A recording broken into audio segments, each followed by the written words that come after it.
So, good afternoon to our Inspire Altis radio listeners. If you tuned in, then you must have seen our poster that we are going to be interviewing Frank Julie. So, he's online already. So if you can just greet Frank Julie. Good afternoon, Frank. How are you doing? I'm doing okay. Thank you for the invitation, Ilham. Very much appreciated. Eh? Yes. So if you can just tell us quickly a bit about yourself, just as a refresher, because we had Frank on before, but it's a new year, maybe we have new listeners. And if you want to contact us, you can WhatsApp us on 068 102 494. So Frank, just quickly, briefly, who is Frank Julie? Okay, so very briefly, I'm an activist, right? And I've been in the field of community development for the past 45 years. I grew up in Bishop Blayvers, where I was born. I've been involved in various organizations, student, youth, cultural, civic, political, etc. Also non-profit organizations. In 1992, I decided to invest my energies into youth development and gave birth to a group called Resource Action Group, which today is known as Young People at Work, working with unemployed youth. In 2003, I decided to go full time as a consultant and started my own consultancy, which was community based, Frank Julian Associates. Through the consultancy, then I started an incubation strategy where I also gave birth to various organizations. I can't go into all of them now, it's too much, too many, sorry. And one of them, of course, was Young People at Work. The other one was People First Foundation, and so on. And yeah, and I've also been writing a couple of books. I've completed 4 books so far, and I'm busy now with book number 5, which will actually focus on the work I'm doing, I have been doing, and still doing with the youth over the last 40 plus years. Okay, yes, we'll get into your books just later in the interview, but let's focus on young people at work because you said there's like a very deep history with young people at work. It started Yeah. like many years and it's been going on strong. So it's kind of like your baby. So what gap Mm. did you see in society and then what gap are you filling? Well, you see, Ilham, the youth unemployment in South Africa actually is the champion, the world champion when it comes to youth unemployment. We Mm. are the biggest in the world, believe it or not. We are the second highest in terms of unemployment in the world, and we are the highest, literally the highest in youth unemployment. And because of that, situation, our youth is finding themselves in a very challenging environment. And I can also add that the level of unemployment is so huge. It is almost close to 3 times higher than what unemployment used to be during the Great Depression of the 1920s to the 1930s. Many people do not actually realize that, but it is abnormally high, abnormally high. If you know and if you have studied the history of the Great Depression, what happened during those 7 years from 1929 till 1936, more or less. If you study that history, then you will find out that during that time, there was never a Great Depression in the world except once during that time. There were many recessions, but a recession is a higher form. A depression is a higher form of a recession. Mm-hmm. And during that time, it was economic chaos. People committed suicide.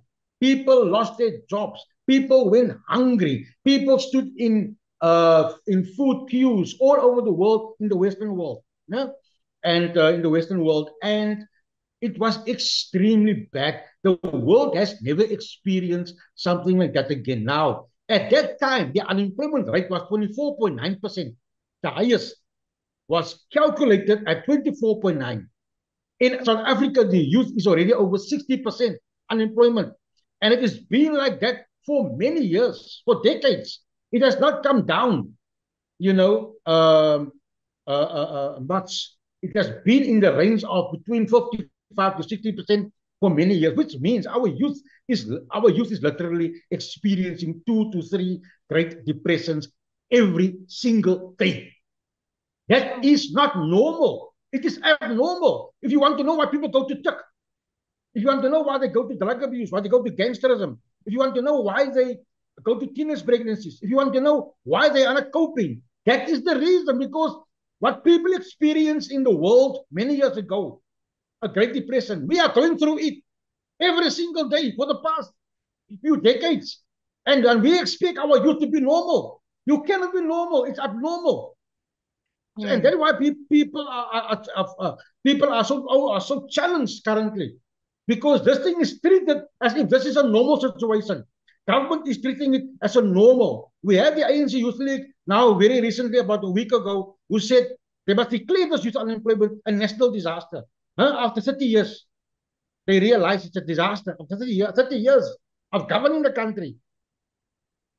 So, sometimes I get so emotional about this Oh, because I Frank, work, you're very I passionate work about with this. the I can youth. I hear. work with the youth every But it day. is I see upsetting. the hopelessness in their eyes. I see the Yes. despair in their eyes. And what is worse about this? Yes, tell us, Frank. The youth are being taught to blame themselves for what others have created. Mm. They are taught to blame themselves. The other day, Minister of Mineral Affairs and Mining, Virim Mm-hmm. Mantase, told the youth they must go and drop their CVs. They must stop waiting for government. As if we sit with the resources in our hands instead of government sit with our resources. As if Exactly. we are in control instead of them being in control with how they must utilize our resources. As if the youth make the policy and they don't make the policy. So I see there's going to be a march to Parliament where people are going to drop their CVs. They're like ready for him to receive. So I hope he will be able to do something about it, which I doubt, of course. But it is really frustrating to see what our youth are experiencing, and those in power who have the influence to make a choice, to make a difference in what they are doing, are not doing it. So, It Frank, is really, really sad. what are some of the Yeah. barriers? What are some of the barriers that need to be broken so that things can change for the youth? Like step by step, Ilam, what would be number one? What is the top thing that needs to change? Ilam, Ilam, you can divide the barriers into Mm-hmm. two sections. So one Yes. is what I call, in my book, I call it the macro and the micro barriers. Yes. In the macro barriers, we as youth don't have a lot of power unless we organize ourselves, unless we join movements and organizations that can put pressure on this government to change course. They've been following the same course for the last 30 years. They have not changed. In all the iterations of policy that came out post 94, they have been following one logical line, which is the new liberal agenda. We all Yeah, know and it. they're failing. They're Exactly, but they failing. are still but they are still pursuing it. They are actually giving the patient medicine that is killing it faster instead of healing. Mm. And they defend it. So I'm going to come back to that part. But the point That one is, makes there are sense. two ways. There are two factors. The one is a macro, Macro other is and micro. micro. Micro factor is government control, government policy. We can't do much about it unless we get rid of this government who's failing us for the last 30 years, who's Mm-hmm. working in the interest of the private sector, of private capital, of foreign capital. That is what they are doing, and they don't even make a secret about it. Mm. Now, the point I want to make is at the macro level, you have economic policy, right? You've got economic policy that is being done. You have the issue of landlessness. Landlessness is something that is always missed in analysis about youth unemployment, as if land is not wealth. Land Property, is yes. wealth. We were kicked out of our land many centuries ago. That thing has not been reversed Yeah, substantially. there's been no There's been reparations. minor increases. There's been minor increases according to research. You talk about 7 to 10% for the last 30 years of land that people have been able to claim back. Government Mm-hmm. land is still sitting with government. It's not being distributed. Not to speak even about land in the hand of whites, which is being controlled by them for many years now. Now, these things are not being Centuries, not addressed. You years. see, Been for long that they've had our land. exactly now. You cannot ignore these facts. And I'm saying in my book, I'm saying that if we ignore this, then we are giving the youth false hope. We must Exactly. be honest with them and say, if these things don't change, not much is going to change. South Africa, I don't know if you realize, can I tell you a secret? Mm-hmm. 80 countries in the world have less than 5% unemployment. 80, according to the International Labour Organization in Zurich, in Switzerland. Mm-hmm. 80 countries in the world don't have less than 5% unemployment. In research terms, less than 5%, you can call it zero, you can call it zero unemployment, less Mm. than 5%. Now, if they can have 80 countries, then what is wrong with us? We are so wealthy in terms of our resources, Mm. but we are not, we have currently we've got about 42% unemployment if you use the if you use the unofficial rate, Yeah, and the and we've got latest about stats. 33% currently if we use the official rate, where they exclude those who are stop looking for work. Why do you exclude them who stop looking for work? Because they become so despondent. So you exclude them from the statistics. Every time they quote the stats essay, bring out the quarter labor force survey. Every quarter they exclude the uh, the ones that stop looking for work. Why? As if they don't matter anymore in Mm. terms of research. Now the point is, that is the one point I want to make. The second point I want to make is, according to research, of all the emerging countries except South Africa, all the emerging economic countries. So you look at countries in Africa like Egypt and so on, those countries, emerging economies, Turkey and so on, they all had 4% plus economic growth to the GDP. Yeah? Which means if your GDP is growing, then it also means that you create more jobs. Mm-hmm. More jobs becomes available. They say you can create about 1 million jobs with 1% GDP increase, according to research. 1% can create about 1 million jobs. Now, South Africa is the only country in the world of the emerging economies. There's been a decline. We are almost under 1%. We are 0.9 economic growth. We are almost in the negative zone. Can you believe it? One of the most richest countries in the world don't grow economically. And in the whole of the world is currently growing 4% and plus. You must look at the research, must Google his name. He's an economic researcher. You must Google Duma Nkubele. Yes. Duma Nkubule. He's Mm-hmm. always on TV and he writes in the Sunday Times and so on. And he does a lot of research about this. And you must just go through his works, and he provides all the stats to you. You know what I'm saying? Independent stat, And yeah. so those are the macro factors, which we don't have a lot of control over, because unless you organize a whole movement to address that, trade unions and so on can put pressure on government. Then we have the micro factors. The micro factors is where young people can intervene on their own, where they can do something about their situation. So things like, for example, being able to access networks, access training, access opportunities. These are Yes. the kind of barriers that people, the ability to look for work costs money. So you must have a budget. It costs, according to research done by University of Johannesburg, under the leadership of Professor Laila Patel, it costs about 550 Rand a month to look for work. Some other groups put it at about 800 Rand a month. But the average is about between 500 and 800. So where will people get the money from? They need access to that, and that money is being used to make photocopies, to access data, Transport. and yeah, transport costs and things like that. So young people need to be aware of these things they've got control over.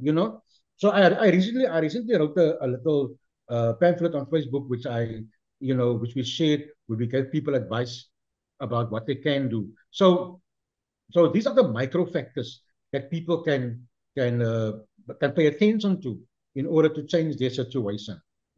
So young people at work, in the work that we do with the youth, we focus mostly on the micro factors which we have got control over, like accessibility. So we do training in communities to cut out the transport costs. We Yes. provide sometimes free CVs and certificates and all of that. And our costs, most of our programs, most of our courses are free of charge. Where we charge a fee, it is highly subsidized, because we try to raise funds to cover the cost, so that we can also be financially sustainable, as well. So I'm just raising a few of the micro factors. So how important is it to prepare the youth for the after school life? Because you're saying now all these factors and all the unemployment, so I mean the likelihood of you getting a job isn't very high. So if they come to Yeah, young according people at if they come to young people at work and you're doing educational things and you're doing training, so what do you do? How do you set them up for success? yeah, according to research, it takes about 2 years for a person after matric to access some form of employment, right? Whether it's part time, full time, whether it's an internship, learnership, whatever. It takes about 2 years according to the research. This research was done by a group called ADCO Blue. ADCO Blue. It's a placement agency. But Mm-hmm. anyway, so what we promote is we are telling young people that they must be realistic and practical, right? They can't expect to leave matric and walk straight into a job. Those days are over. If you're going to get a job after matric, you are going to just be lucky. You know, you are going to strike it lucky. But luck don't always work like that. So they must mentally prepare themselves. The same applies to the parents also of the youth. Prepare themselves mentally at least for 3 to 4 years of investing in themselves. Tell yourself that you're going to give yourself 3 years or 4 years to invest in yourself, to do short courses, to do internships, to go for job shadowing, to go for short courses. And that is what young people at work is doing. We don't do everything ourselves.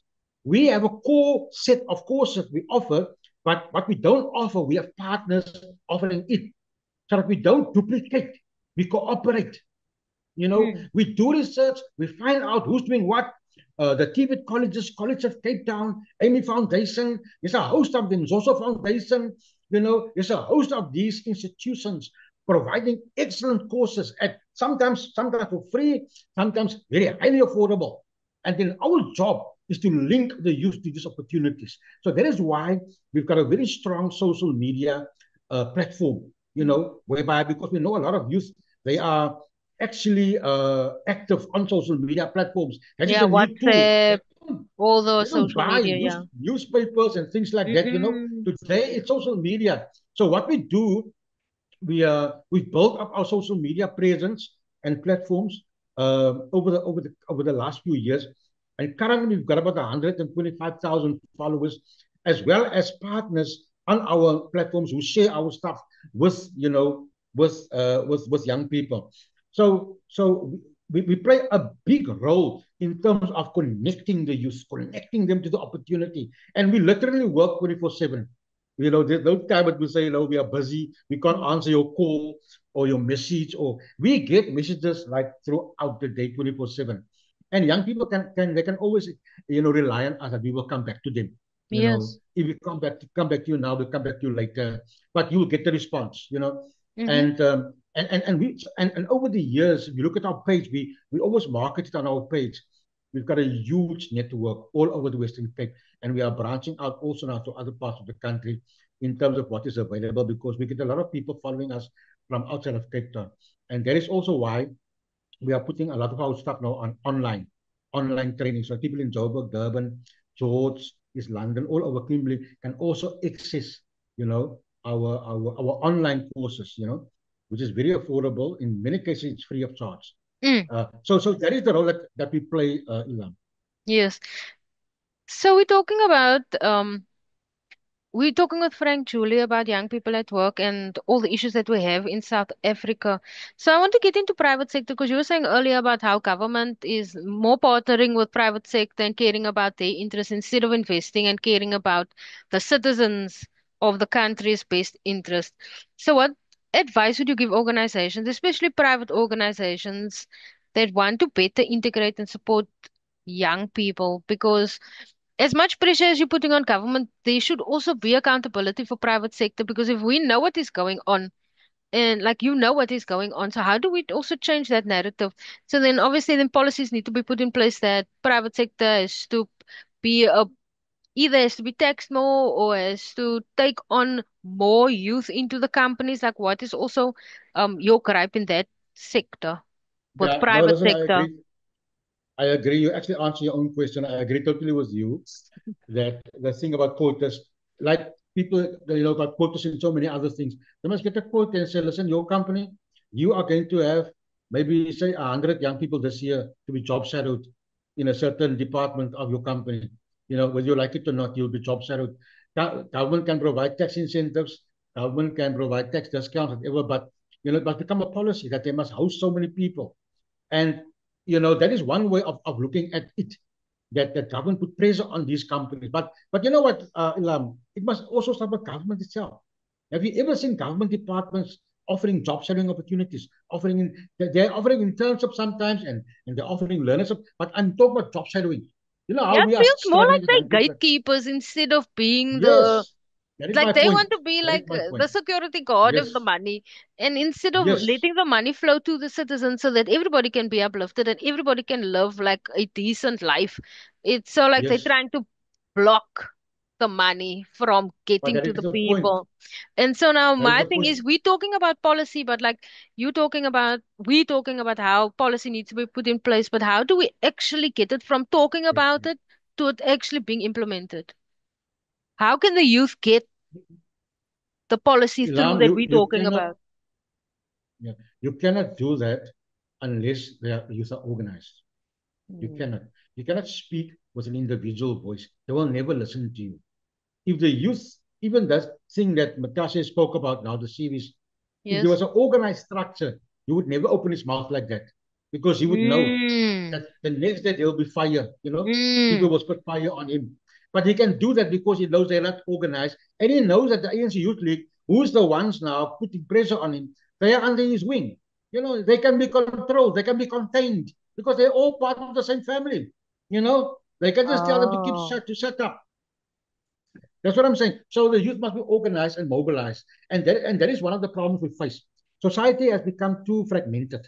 We've become too fragmented. Post 94, a lot yes. of the solidarity that existed, the solidarity, the networks, the working together, the alliances, all of them became fragmented. And so youth have become powerless. Powerless because we are not organized. Those people want voice. The same thing applies to the nonprofit sector. I mean, are you aware? I don't know because I've been in the sector for many years. Are you Mm. aware of a unified structure that unites all the nonprofit organizations? I don't, and I work in the sector for more than 40 years. They don't have Why? like a Because they're union or completely anything. fragmented. Yeah. Yeah, they've been fragmented. They work against each other. The one is more trying to please donor agendas than fighting for the people underground.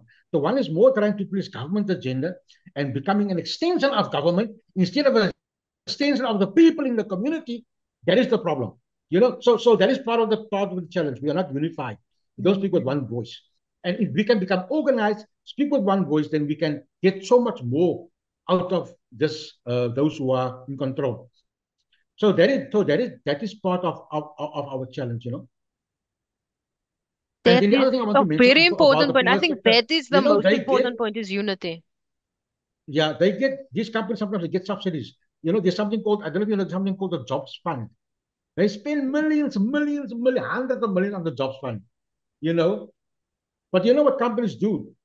They take the money because they are more stable, they are more compliant, they've got Mm. track records, they've got huge infrastructure. So who do you Yes. think government will give the money to? Government will give the money to the corporates if they apply to the job fund. But you know what they do? They are not interested in the young people that they need to train. They're interested in increasing their bottom line, their profit base. So what do they do? I can give you many examples. What do they do? They get young people, and the young people must do manual labor. Manual labor, and you know what? They cannot. You cannot. They don't allow them to job shadow or to do internships in highly qualified, strategic To climb the positions. ladder or into They boardrooms. they can only mow the lawn, make the photocopies, sweep the floor, make Mm. the tea, the coffee. They are letting them work at that level. You know what happens? One, Yes, they get a Frank. lot of money from government. Mm. They get a lot of money from government. And two, you know what they do?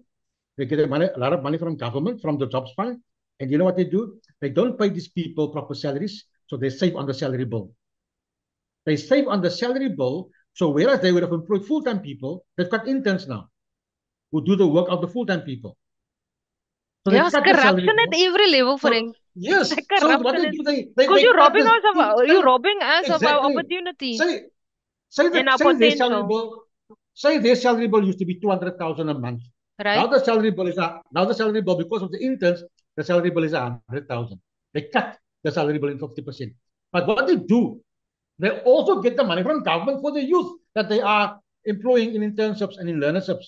Yeah. But those learnerships and those internships lead to nothing. It leads to And that nothing. never leads to full-time employment with No, benefits. it doesn't lead because it's not the intention for it to lead to that. Exactly. They- It isn't They're the not going to employ intention. people. So you know why I tell you this, because I had a personal experience. I actually met one of these companies one day because they heard about us, they saw us, they wanted us to partner with them because they Yes. saw we've got all these thousands of young people who are following us, and they wanted us to feed them young people. We Yeah. can send the CVs to CVs, we can send the CVs to them. And when I read through the papers, I read through the contract that they wanted us to sign to become part of this partnership. I asked them, so the young people will only be involved at the entry level jobs. They'll only be packing the shelves. They'll only be doing this.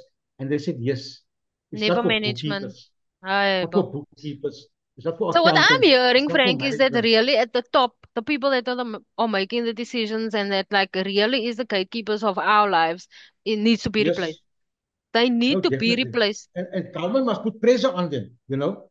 Government, like also Our this thing that they citizens use need to put about you pressure must have on. experience. You must have experience. You want to get this job. It's important to have experience, but how can they get it if they don't work? They don't get Exactly. they don't get decent work. How can Mm. they get the experience? And the other thing is, which is the government thing, is the age limitation. You're 35, they forget about you. You know, it's only 18 to 35. I mean, if you want to develop a country's economy, the first principle and the most important one, the full potential of the whole society must be harnessed to Yes. drive the economy. You cannot exclude people because of their age. It is criminal. It's a Yeah, you criminal see offense that to say everywhere where you they are say now 18 to 36. 35 and then nobody gets that Yes, job all over. anymore. It's government policy. It's government policy.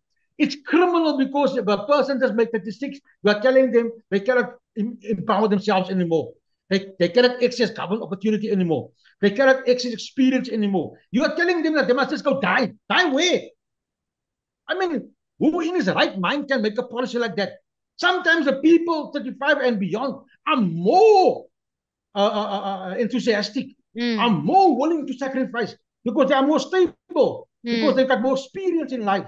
You know, they've got more responsibility. They're more Whereas a younger mature. person coming in may not still yet have found his feet in But don't society. you think, So, Frank, that is maybe part of the thing is that once you pass 35, you're not as manipulative or like you can't be manipulated as like an 18-year-old.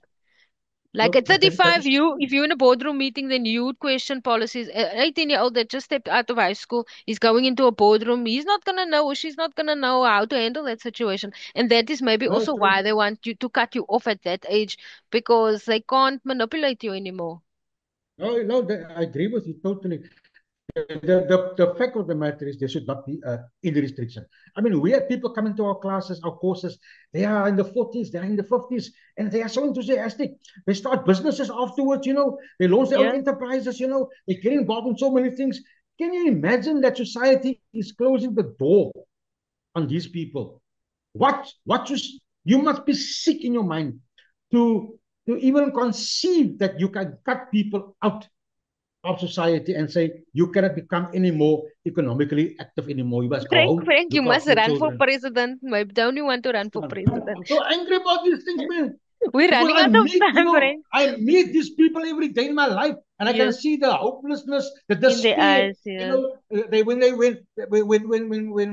people advertise on the page, you know, 18 to 35 qualify for this, then people write to us and say, why are they doing that?